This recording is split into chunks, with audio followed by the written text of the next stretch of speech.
Hi అండి, అందరికీ నమస్తే. Welcome to my channel wonder women. ఇవాల్టి special healthy and tasty apple milk shake. ఈ మిల్క్ షేక్ని టేస్టీగా ప్రిపేర్ చేయడం కోసం ముందుగా యాపిల్స్ని చిన్న ముక్కలుగా కట్ చేసుకుని మిక్సీ జార్లోకి తీసుకోవాలి. దీంట్లో 3 టేబుల్ స్పూన్ షుగర్ని యాడ్ చేసుకోవాలి. అలాగే 1 టేబుల్ స్పూన్ హనీ, కొద్దిగా ఐస్ క్యూబ్స్, అలాగే 1 గ్లాస్ పాలను కూడా యాడ్ చేసుకుని స్మూత్గా బ్లెండ్ చేసుకోవాలి. చూడండి ఎంత థిక్గా వచ్చిందో. ఇప్పుడు ఈ మిల్క్ షేక్ని గ్లాసెస్లోకి సర్వ్ చేసుకోవచ్చు.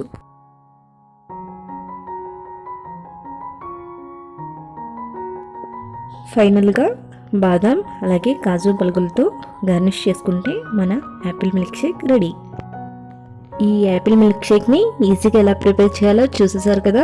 సో మీరు కూడా తప్పకుండా ట్రై చేసి మీకు ఎలా కుదిరిందో నాకు కమెంట్ చేయండి. ఇలాంటి మరిన్ని టేస్టీ రెసిపీస్ కోసం వెంటనే నా ఛానల్ని సబ్స్క్రైబ్ చేయండి.